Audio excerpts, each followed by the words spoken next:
Hello, everyone, and welcome back to Classic Comics. So today I'm reviewing The Joker, #1. This is written by James Tynion with art by Guillaume March. And, they were the team on Batman a while back, but March has moved over to this book, I guess.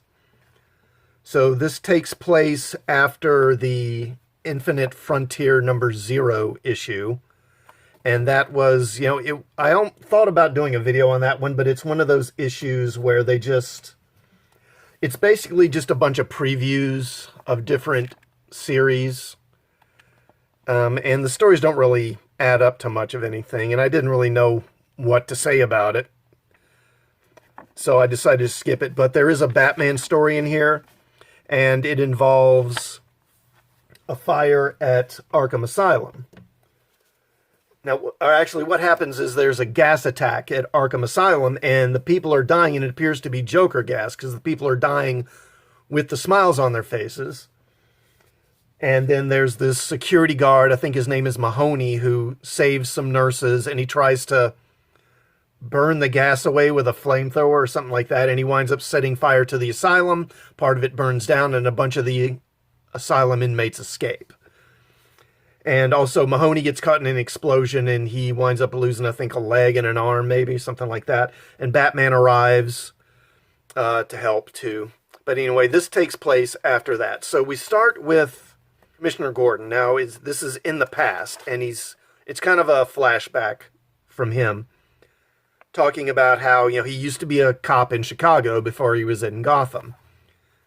And he put away crooked cops, crooks who were taking bribes on the take, doing other illegal things, and he was trying to clean up the force.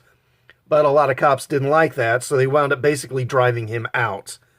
And he's getting transferred over and going to Gotham. Now, there's a going away party for him. Not many people show because he's not popular. But one of them is this veteran cop, Danny Ryan. And Ryan says, look, I admire what you're trying to do, trying to clean up the force, but, you're kind of wasting your time here. And he says, you're playing at this like it's a game, like this is good guys and bad guys. It's not that simple. And Gordon's like, what are you even getting at? And at one point, Ryan finally asks him, do you believe in evil? And Gordon says, yeah, sure. And he says, no, you don't. Not really. You haven't seen it yet. Again, you're just a kid playing cops and robbers. And then he tells him about this case he worked years earlier, where this guy had murdered a young girl and had cut her face off. And he when he arrived on the scene, the guy was eating her face. I mean, just really effed up. And of course, he's freaked out, but he pulls his gun and he aims it at him, and he's like, freeze, you're under arrest, that whole thing. And then the guy throws the face at him, and of course he's repulsed by it, so he dodges out of the way of the thing, the face being thrown at him. And while he's doing that, the guy jumps out the window, and he gets away. And he spent years trying to track this guy down, never found him. And Gordon's like, why are you telling me this? And he says, look, there's the law, there's protecting and serving and keeping the peace and all that, but there's evil in the world, and sometimes there are people the world would just be better off without. And when you meet people like that, you need to aim for the head and just get rid of them. And then we move to the present. And we have Gordon, and now Gordon is retired. He's no longer on the force. And again, in this section, he's kind of talking about the fire at Arkham and what happened there. And supposedly Bane was killed in the fire. There were some inmates that died in the fire, and Bane is being reported as one of them. And apparently in the Latino neighborhoods, Bane is kind of a hero. There's this big mural for him.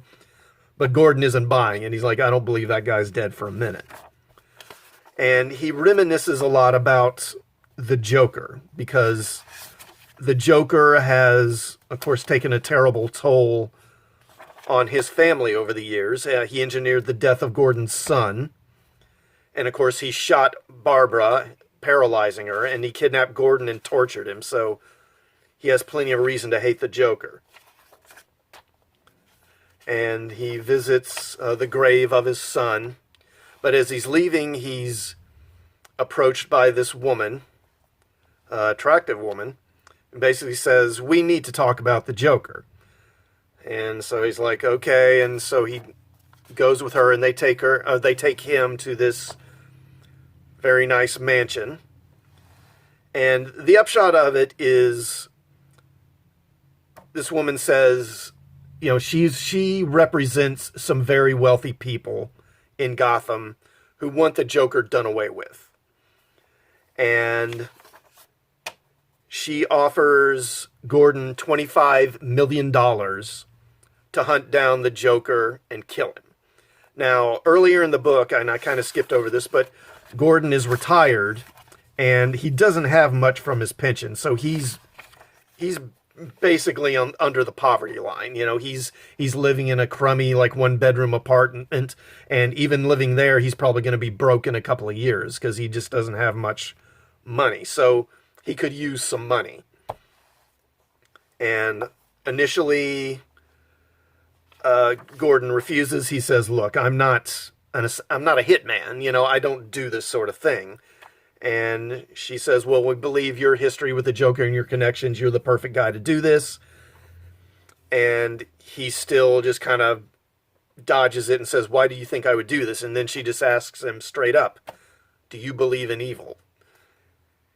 And Gordon says, "Yes, I do." And she gives him a week to think about it. And then we cut to, now they think the Joker's in Belize, and we cut to Belize. And sure enough, the Joker is here in Belize. He's murdered a whole house full of people. And he sees the headline about the asylum attack. Now, there are suggestions that he wasn't behind this. That this was actually somebody else just kind of using him and his reputation as a cover. And that may be. Anyway, there's a backup story with Punchline. And basically it's just she's in jail, and there's this female in the jail who works with the Royal Flush Gang, supposedly, who left a card on her bunk as a warning for her or something like that. So Punchline finds her and beats the crap out of her. It's whatever. And then there's this, so the case, her case is going to trial. Now, Leslie Tompkins, who of course is the woman who kind of took care of Bruce after his parents died, she's a psych expert working with the prosecutors. And she has this young woman with the purple hair here working with her. And she's going back to, I guess, the university that Punchline was at before she became a villain to try and find information on her that might help the case. Whatever. I mean, it's pretty obvious that they're just throwing this in here because Tynion's writing several books now. So he's getting spread kind of thin, so he probably doesn't have time to script out a whole book. So now they're giving the Batman books, including Joker, these backup stories so that he doesn't have to write as much material. It's, whatever. I can take it or leave it. But as for the main story, I mean, it's pretty good. The art by March is excellent. I mean, the guy's really good. Of course, it's a book named Joker, and the Joker's barely in it, but I'm okay with it. I don't mind because we're focusing on Gordon, and I'm kind of like seeing Gordon again. Since he left the Force, he's kind of been absent from the Batman books, so seeing him again is nice, and I like that they're not just sweeping him under the rug. And it's an interesting story here. It's an interesting scenario that's being presented.